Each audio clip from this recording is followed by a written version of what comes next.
Smetit ćete da su sve oči uprte u nju. Problem je jedino dilema u vama. Da li joj se dive ili je smatraju smešnom. Po mom mišljenju Tigra je prelep automobil i predstavlja pravo osveženje na tržištu. Linije karoserije su je meke i nežne. Gledana spreda izgleda kao umiljato mače. Branik je pozamašan i sa ukusom urađen. Obojen je u boju automobila, a u njemu se našlo mesta i za par prilično simpatičnih maglenki. Bočna linija automobila je prilično ravna i blago se uzdiže ka zadnjem delu automobila. Tigra ima kao i svaki drugi kupe dvoje vrata, naravno ne računajući ona na zadnjem delu. I ta prednja vrata su također pomalo neobična, pre svega zahvaljujući svom zaobljenom obliku. Dugačka su, lako se i široko otvaraju, imaju u sebi elektropomična stakla i po dve sigurnosne šipke ispod tapacirunga. Tigrin rep je možda najneobičnija stvar na ovom automobilu.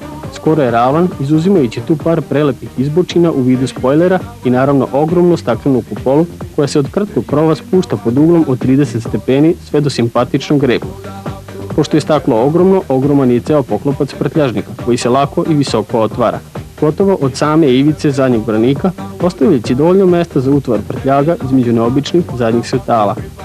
Sam prtljažnik je sa svojom zapremirom od 425 litara prilično prostoran za ovu klasu automobila, a naravno postoji mogućnost obaranja zadnje klupe unapred i samim tim znatnog povećanja zapremine istog. U automobil visok 134 cm ulazi se prilično komforno. Također, komforno ćete se smestiti i na udobnim, u svim pravcima podesivim i estetski lepim prednjim sedištima. Obruč upravljača iz tih razloga i nije podesiv po visini, ali je zato presvučen kvalitetnom kožom. Servo je pojačan i ima serijski ugrađen vazdušni jastuk koji se također nalazi i u tabli ispred suvozača, opet serijski. Instrument tabla je slična onoj u Corsi. Na vrhu centralne konzole se nalazi informativni displej sa tačnim vremenom, datumom, temperaturom i funkcijama serijski ugrađenog blaupunktovog radiokasetofona, uz naravno i serijski ugrađene zvučnike. Iznad kasetofona se nalaze prekidači i otvori za ventilaciju koje funkcioniše odlično, tako da kupovina klima uređaja možda predstavlja i nepotreban trošak. Instrumenti bitni za vozača su pregledni i na dohvat oka. Dominiraju dva velika sata, levo obrtomer i desno kilometar sat.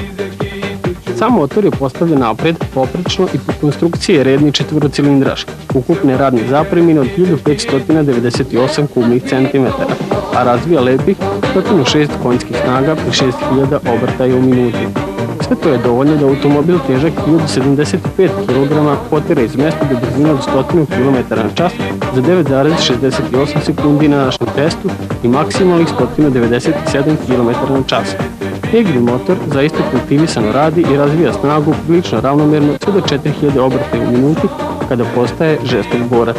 Sama Tigra izuzetno dobro leži na asfaltu, kako u oštrim krivinama, tako i na ravnim delovima puta.